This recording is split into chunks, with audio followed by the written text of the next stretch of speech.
ज्ञायते च प्रामाण्यम स्वतः, वही है।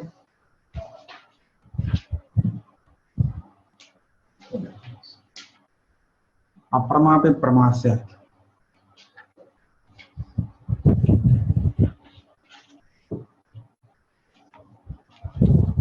तो इसके किंचित, अच्छा तो इसके पूर्व है, ठीक है। न चैवम् अप्रमापि प्रमा स्यात् ज्ञान सामान्य सामग्र्याः अविशेषात् इति वाच्यं दोषाभावस्यापि हेतुत्वाङ्गीकारात्। सिद्धांती ने ऐसा कहा, प्रमा की उत्पत्ति के लिए, परमात्मक ज्ञान उत्पन्न होने के लिए कोई विशेष सामग्री की अपेक्षा नहीं। ज्ञानोत्पादक सामग्री रहे तो पर्याप्त है, नहीं कहा। तो विशेष सामग्री की अपेक्षा नहीं, तो उत्पन्न होने वाला ज्ञान परमात्मक ही होगा, ऐसा उसने बताया। तो तब यह आक्षेप उठता है, न चैवम् अप्रमापि प्रमा स्यात्। जहां अप्रमात्मक ज्ञान होता है वहां भी ज्ञान सामग्री तो होती ही है। तो बिना ज्ञान सामग्री के प्रमा अप्रमा दोनों ही नहीं हो सकते हैं। तो ज्ञान सामग्री मात्र होने से जो ज्ञान उत्पन्न होता है वह यदि परमात्मक ऐसा आप नियम बनाएंगे, तब तो अप्रमा स्थल में ज्ञान सामग्री के रहने के कारण उससे उत्पन्न होने वाली अप्रमा भी प्रमा हो जाएगी। क्योंकि ज्ञान सामान्य सामग्री है तो प्रमा हो सकता है, परमात्मक ज्ञान हो सकता है। तो वह भी है जहां दोष सहित ज्ञान सामग्री है, ज्ञानोत्पादक सामग्री भी है, दोष भी है। तो ज्ञानोत्पादक सामग्री तो है ही, तो इसके आधार पर उसने आक्षेप किया, यदि परमात्मक ज्ञान उत्पन्न होने के लिए ज्ञानोत्पादक सामग्री यह पर्याप्त हो जाती हो, तो अप्रमा ज्ञान जहां उत्पन्न होता है वहां ज्ञानोत्पादक सामग्री के रहने के कारण वह परमात्मक ज्ञान ही हो जाएगा। यह प्रश्न किया। उत्तर दे रहे हैं, दोषाभावस्यापि हेतुत्वांगीकारा। ज्ञान सामग्री मात्र, इसका अर्थ है भ्रम के लिए जो विशेष कारण मान रहे हैं दोष, उसका अभाव भी कारण है। जहां पर दोष नहीं है और ज्ञानोत्पादक सामग्री है, तो वहां पर उत्पद्यमान ज्ञान परमात्मक ही होगा। यह हमारा स्वतः उत्पत्ति, प्रमोत्पत्ति का निष्कर्ष है। ठीक है। तो इसलिए अब आप आपादन नहीं कर सकते। तो जहां पर भ्रमात्मक ज्ञान है वहां ज्ञान सामग्री तो है, किंतु दोष का अभाव नहीं है। तो इसीलिए क्या नियम बना, उत्पत्ति स्वतस्त्वम का क्या स्वरूप बना, जहां दोष नहीं है और ज्ञान उत्पादक सामग्री है, तो वहां पर परमात्मक ज्ञान ही उत्पन्न होगा। ठीक है, कोई आपत्ति नहीं, यह ठीक है। दोषाभावस्यापि हेतुत्वांगीकारः। न चैवं परतस्त्वम्। अब दूसरा आक्षेप किया। अभी तक आपने पहले क्या बताया, ज्ञान सामग्री से उत्पन्न होने वाला ज्ञान परमात्मक होता है, तो उसके साथ उससे अतिरिक्त किसी कारण की अपेक्षा नहीं। तो अभी आकर के आपने उसके साथ एक दूसरा कारण भी जोड़ लिया है। क्या है? दोषाभावस्यापि कारणत्वांगीकारा। ज्ञान सामग्री के साथ दोष का अभाव भी होना चाहिए, तभी परमात्मक ज्ञान उत्पन्न होगा, ऐसा आपने बताया। यदि ज्ञान सामग्री से अतिरिक्त एक कारण को परमात्मक ज्ञान उत्पन्न होने के लिए आप मान लेते हैं, तब तो परतः प्रामाण्य हो गया, ये स्वतः प्रामाण्य नहीं। यह प्रश्न आक्षेप हुआ। न चैवं परतस्त्वम, इस आक्षेप का उत्तर देते हैं आगंतुक भाव कारणापेक्षायामेव परतस्त्वात्। ऐसा है, दोषा भाव को हमने जो कारण माना वह भावात्मक कारण नहीं है, भाव वस्तु नहीं है। तो हम ऐसा परिष्कार कर देंगे, आगंतुक और भाव रूप ज्ञान सामग्री से अतिरिक्त कारण की अपेक्षा जहां हो वही परतस्त्व होगा।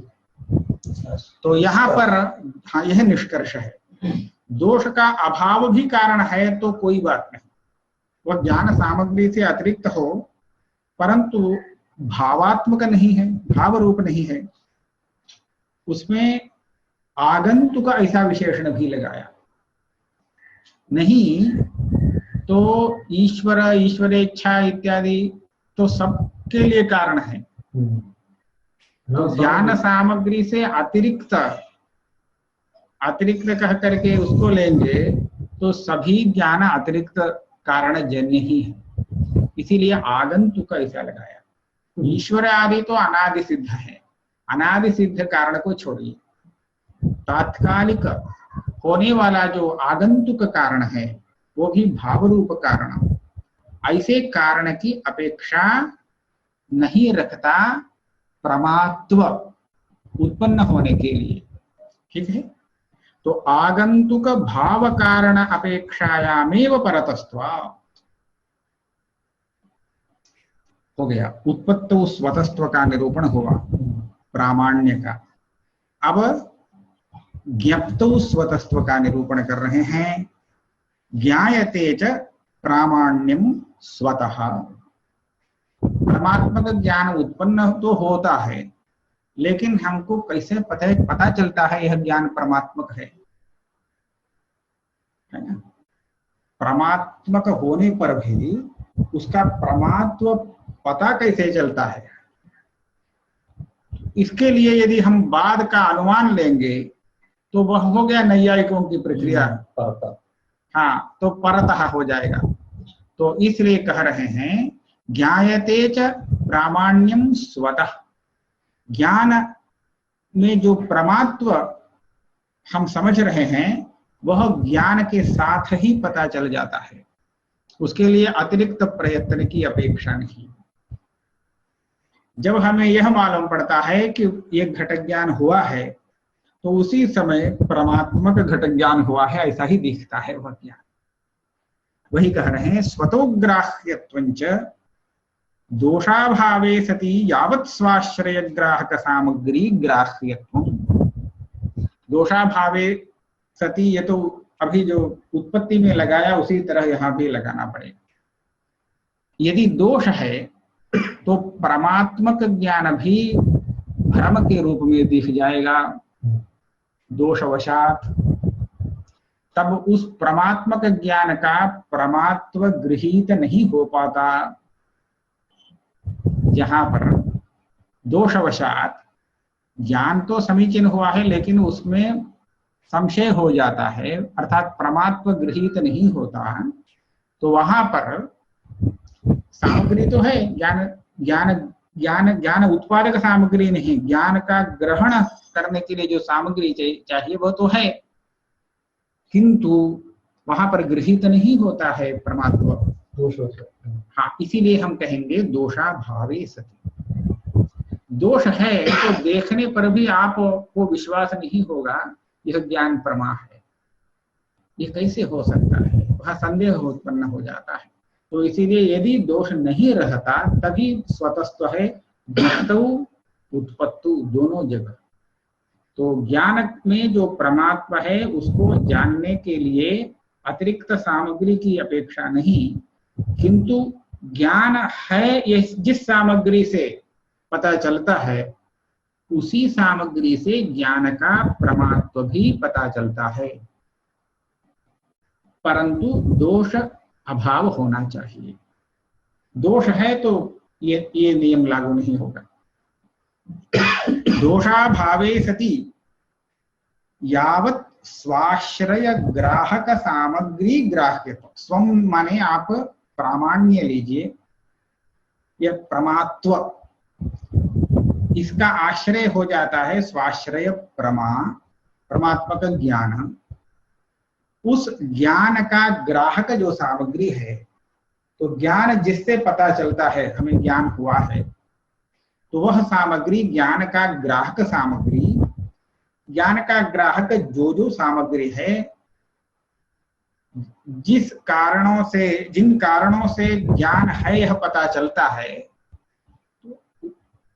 उन सभी कारणों से ज्ञान का प्रमात्व भी गृहीत हो जाता है। ज्ञान जब देखते हैं है उत्पन्न, ज्ञान की सत्ता जब आपको निश्चित होती है, जिस सामग्री से निश्चित होती है, तो उसी सामग्री से उसी ज्ञान में उस ज्ञान का प्रमात्व भी मालूम हो जाता है। यह है स्वतोग्राह्य। तो यावत सामग्री, जितने ज्ञान ग्राहक सामग्री हैं, सभी सामग्रियों से उसका प्रमात्व भी ग्राह्य हो जाता है, यह कहना है।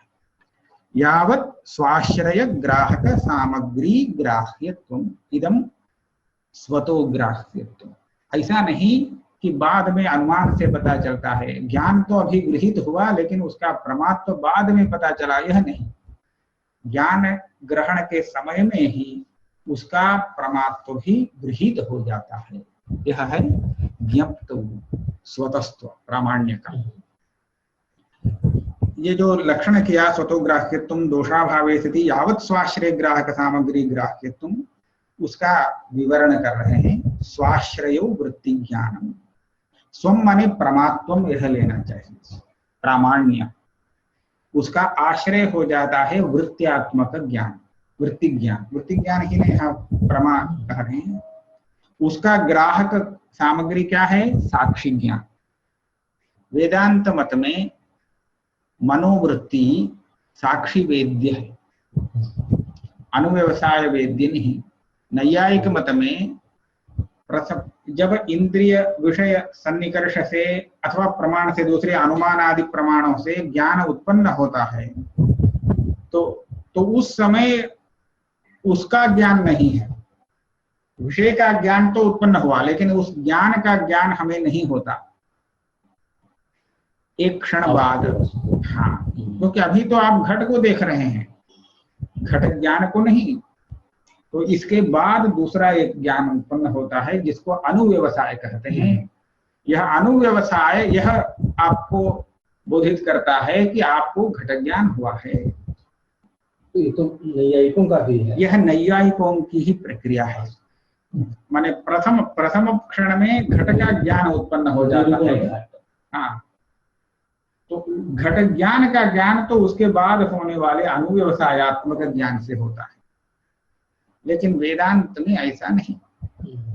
घट का ज्ञान जिस समय पता चलता है, नहीं, घट जिस समय पता चलता है, साक्षात उसी क्षण में घट ज्ञान भी पता चल जाता है, थोड़ा विलंब से नहीं।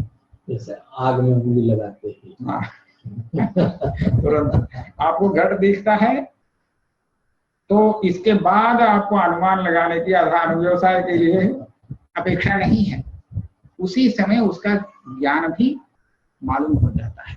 तो कैसे? क्योंकि वह साक्षी वेद्य है।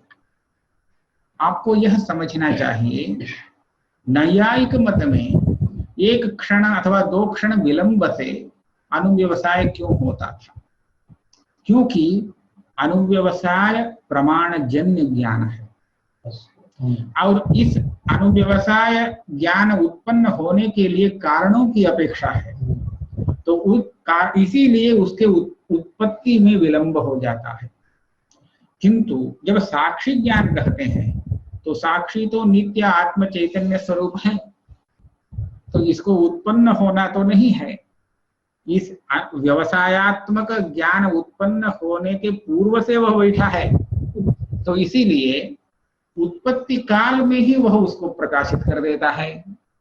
और इस तरह साक्षी ज्ञान, ये जो वृत्ति ज्ञान है, प्रमाण से उत्पन्न होने वाला वृत्ति ज्ञान, उसको अपने विषय के साथ प्रकाशित कर देता है, उत्पत्ति के समय में ही, विद्यमानता दशा में ही। तो इसीलिए ज्ञान का ग्राहक सामग्री यहाँ केवल साक्षी पर्याप्त है। नैयायिक मत में तो ज्ञान ग्राहक सामग्री पुनः एक आत्म मनस संयोग इत्यादि घटित सामग्री ऐसा कहना पड़ेगा, तो ये अपेक्षा नहीं है वेदांती मत में। इसीलिए तद्ग्राहकम साक्षी ज्ञान स्वाश्रयो वृत्ति ज्ञानम तद्ग्राहकम साक्षी ज्ञानम तेनापि वृत्ति ज्ञाने गृह्यमाणे तद्गत प्रामाण्यमपि गृह्यते। तो साक्षी जब वृत्ति ज्ञान का भाषण करता है तो उस समय वृत्ति ज्ञान में जो प्रमात्व है, प्रामाण्य, उसको भी भाषित कर देता है, प्रकाशित कर देता है। ठीक है, इस प्रकार ज्ञप्तो स्वतस्थ हुआ। यहाँ एक आक्षेप करते हैं, न चैवं प्रामाण्य संशयानुपपत्ति ही। कभी कभी ऐसा हो जाता है, आपको दूर से दिखाई दिया जल, जल की अपेक्षा है आपको, लेकिन आप उसमें विश्वास नहीं कर पाते, है ना, संशय हो जाता है, यह ज्ञान ठीक है अथवा नहीं, प्रमा है अथवा नहीं, हो जाता है ना कभी। इसमें कोई संदेह नहीं कि आपको जल ज्ञान हुआ है, जल ज्ञान उत्पन्न हुआ अथवा नहीं, इसमें संदेह नहीं, लेकिन उत्पन्न जल ज्ञान प्रमाण है अथवा नहीं, उसके प्रामाण्य में संदेह है, जल ज्ञान में संदेह नहीं। तो जल ज्ञान कैसे पता चला? साक्षी से। वेदांत मत में जल ज्ञान का ज्ञान तो साक्ष्यात्मक ज्ञान है, और वह साक्षी जल ज्ञानगत प्रामाण्य को भी दिखाता है। अभी आपने बताया स्वतोग्राह्यम, और इस तरह जल ज्ञान निश्चित है तो उसका प्रामाण्य भी उसी साक्षी से निश्चित हो जाना चाहिए, उसी क्षण। हाँ, उसी क्षण। तो बाद में संशय कैसे हो जाता है? यह जल ज्ञान तो हुआ, लेकिन वो प्रमाण है अथवा अप्रमाण, यह संशय कैसे होगा? ऐसे संदेह न्याय मत में भी हो सकता है। न्याय मत में वो संदेह का उत्पादन बहुत सरल है, क्योंकि ज्ञान ज्ञात हुआ, उसका प्रामाण्य अभी ज्ञात नहीं हुआ, प्रामाण्य तो बाद में ज्ञात होगा। सर्टिफिकेट अनंतरम। हाँ, अत्र तो समझ यहाँ तो साक्षी ज्ञान का ग्रहण करते समय ही उसका प्रामाण्य को भी ग्रहण कर लेता है, तो बाद में प्रामाण्य संशय कैसे उत्पन्न हो? प्रश्न ठीक है? यही प्रश्न समीचीनः। तत्रापि अनुव्यवसाये अहं घटं जानामि इत्येव अनुव्यवसायः। ठीक है, तत्रापि प्रामाण्यं सिद्ध्यति, अहं पश्यामि। अनुव्यवसाय में ना, हाँ, उसके लिए तो दूसरा, फिर से दूसरा अनुव्यवसाय का एक अनुव्यवसाय चाहिए, ऐसा ही मानना। तत्रापि भ्रमत्वं सिद्ध्यति, नहीं, उसमें कोई प्रायः भ्रमत्व होता नहीं। तो प्राथमिक ज्ञान में ही ये संशय होता है, हम घट को जान रहे हैं अथवा नहीं, ऐसा नहीं संशय है, ऐसा संशय होता नहीं, क्योंकि अनुव्यवसाय से यह सिद्ध हो गया कि घट ज्ञान हमें है। मम संदेहः यत्र मरीचिरकं दृश्यते तत्रापि जलज्ञानम् अनुव्यवसाये अपि तत्सिद्ध्यति। ठीक है, वहां जो जल ज्ञान है, जल ज्ञान में हमारा कोई संदेह नहीं हुआ, तो जल ज्ञान ही, लेकिन उस जल ज्ञान में प्रामाण्य पर मेरा संशय है, प्रामाण्य विषय में। जल ज्ञान का जलम पश्चात मिलिष्यति, तत् अस्ति अत्र प्रामाण्य। देख तो रहे हैं हम जल को ही, जल ज्ञान ही हो रहा है, इसमें कोई संदेह नहीं, किंतु ये यथार्थ है अथवा अयथार्थ, यह अभी निश्चित नहीं हो पा रहा है, इसीलिए संशय हो रहा है। दोनों भी हो सकता है ना? तो इसलिए वहां जो संशय हो रहा है, यह वेदांती के मत में उपपन्न नहीं होगा, क्योंकि साक्षी उस ज्ञान का प्रामाण्य निश्चित कर लेता है। जब निश्चित हो गया तो उसके बाद कैसे संशय हो सकता है प्रामाण्य का? इसलिए यह आक्षेप आता है। तो इसका उत्तर देते हैं, तत्र संशयानुरोधेन दोषस्यापि सत्वेन दोषाभाव घटित स्वाश्रय ग्राहका भावेन तत्र प्रामाण्यस्यैवाग्रहात्। इस आक्षेप का समाधान करना कोई बड़ा कठिन कार्य नहीं है। हमने इसका समाधान करने का उपाय बता ही दिया है। क्या है? दोषाभावे सति स्वाश्रय ग्राहक सामग्री ग्राह्य होता है प्रामाण्य। यही उसका स्वतः प्रामाण्य है ज्ञान में, ऐसा कहा। दोषाभावे सति यह विशेषण लगा दिया है ना, तो हम ऐसा मान लेंगे जहां पर प्रामाण्य गृहीत नहीं होता, संदेह हो जाता है प्रामाण्य के विषय में, तो वहां पर दोष है, दोषाभाव नहीं है। तो इसीलिए उस प्रामाण्य का ग्रहण करने के लिए अपेक्षित सामग्री नहीं है। दोष अभावे सति ज्ञान ग्राहक सामग्री, यही प्रामाण्य का ग्राहक है। तो दोष जहां है तो दोषाभावे सति यह विशेषण वहां नहीं लगता है, तो इसीलिए वहां प्रामाण्य ग्राहक नहीं है, प्रामाण्य गृहीत नहीं हुआ और संशय हो गया। ठीक हुआ? हाँ, संशयानुरोधेन दोषस्यापि सत्वेन, वहां दोष है यह आपको कैसे पता चला?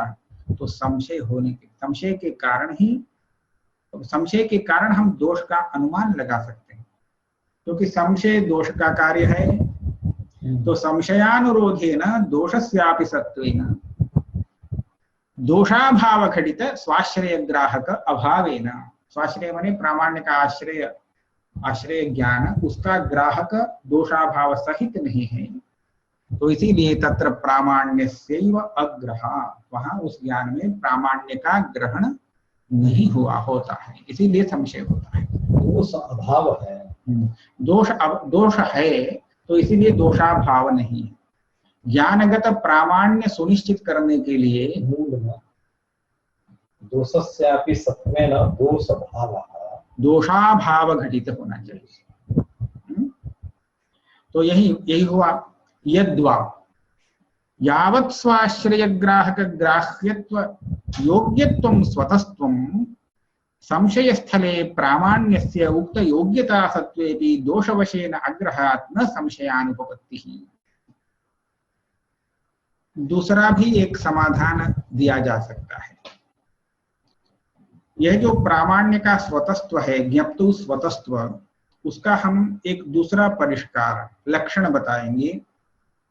वो है यावत् स्वाश्रय ग्राहक ग्राह्यत्व योग्यत्व, प्रामाण्याश्रय उस ज्ञान का ग्राहक जो है, ग्राहक माने उसको जानने का कारण, सामग्री, उस सामग्री से उस ज्ञान का प्रामाण्य भी जानने योग्य है, ग्रहण करने योग्य है।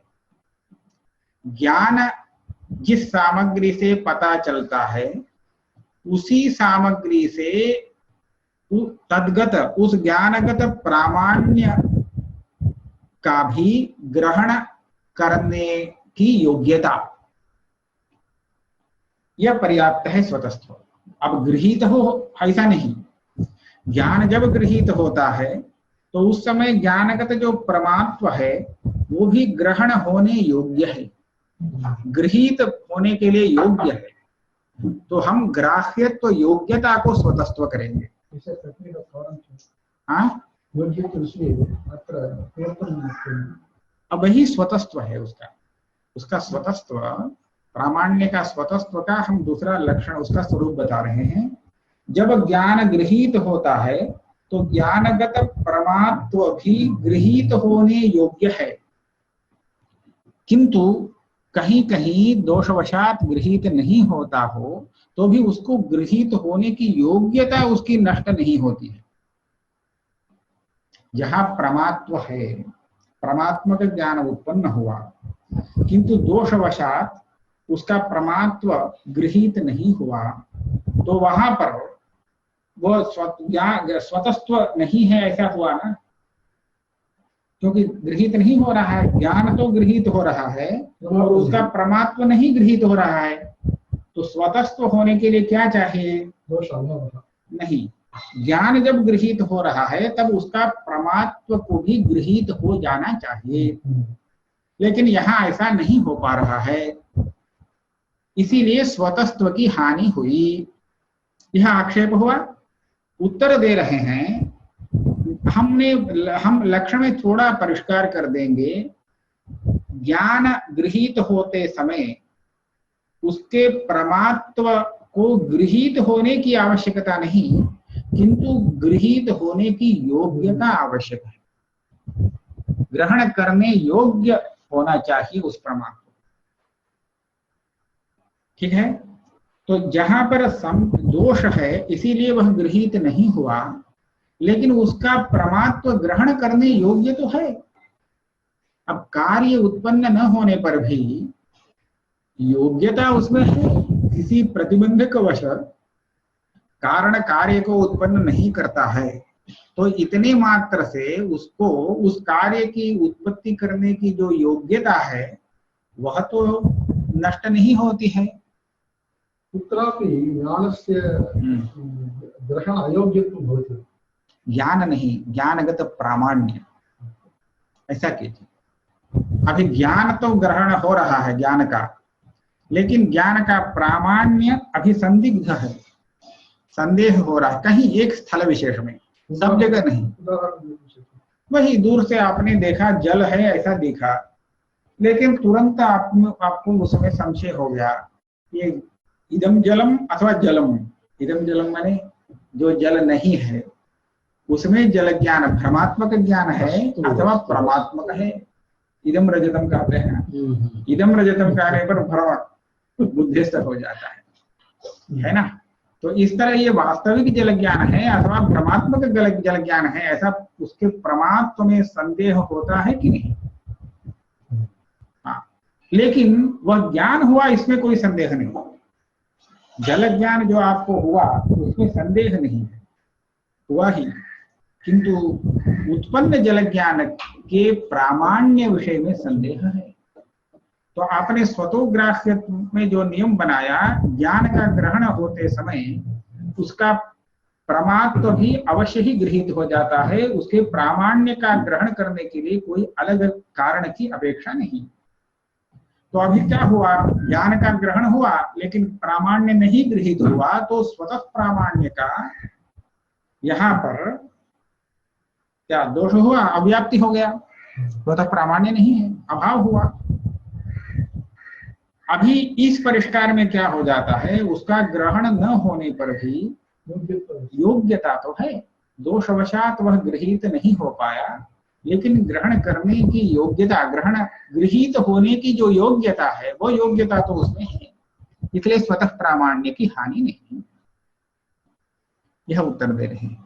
संशय स्थले प्रामाण्यस्य उक्त योग्यता सत्वेपि दोषवशेन अग्रहात् न संशयानुपपत्ति ही, संशय हो जाएगा और स्वतः प्रामाण्य की हानि भी नहीं। अब इतना क्या हुआ अभी तक, प्रामाण्य उत्पत्ति में भी स्वतः और ज्ञप्ति उसका ज्ञान भी स्वतः हो जाता है, यह हुआ। अप्रामाण्य के विषय में आगे कह रहे हैं, उसमें दोनों ही परतः, ज्ञान का अप्रामाण्य उत्पत्तौ ज्ञप्तौ उभयत्र दोनों जगह परतः है। केवल ज्ञान सामग्री से अप्रमात्मक ज्ञान उत्पन्न नहीं हो पाता, उसके लिए दोषात्मक एक अलग कारण चाहिए, एक आधार, हाँ कारण दूसरा चाहिए, दोष रहे तभी हो सकता है।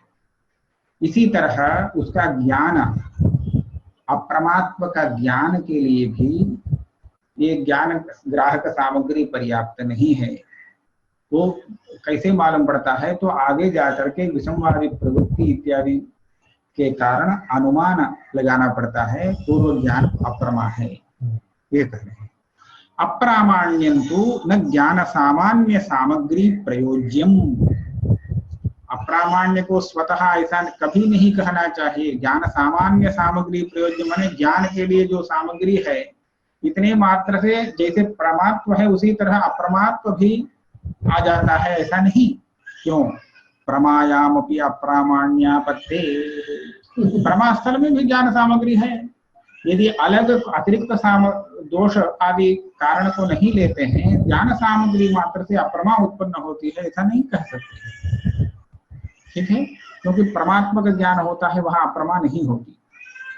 किंतु दोष प्रयोज्यम, तो ज्ञान सामग्री के साथ जब दोष भी रहता है तभी जाकर के अप्रमात्मक ज्ञान उत्पन्न होता है। भावात्मक दोष चाहिए, इसीलिए यह परतस्त्व है। इसी तरह नापि अप्रामाण्यम यावत् स्वाश्रय ग्राहक ग्राह्यम, स्वाश्रय माने अप्रामाण्य का, स्वम माने अप्रामाण्य, उसका आश्रय ज्ञान भ्रमात्मक ज्ञान, उसका ग्राहक जो है जब वो देखता है, उस ग्राहक से उसका अपरमात्व नहीं भाषित होता है, गृहीत नहीं होता है। क्यों? यहाँ तो साक्षी ही है उसका ग्राहक, तो साक्षी ज्ञान को तो भाषित करता है, लेकिन उसमें जो अप्रमात्व है उसको भाषित नहीं कर पाता है। कारण क्या है? अप्रामाण्य घटक तदभाववत्वादेः वृत्तिज्ञान अनुपनीतत्वेन साक्षिणा ग्रहीतुम अशक्यत्वात्।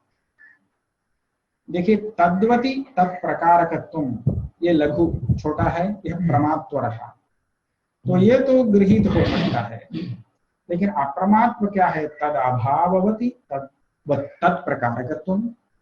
तो पहले उसमें देखना चाहिए उसका अभाव है, जो दिख रहा है वह उसमें नहीं है, तो अभाव ज्ञान चाहिए।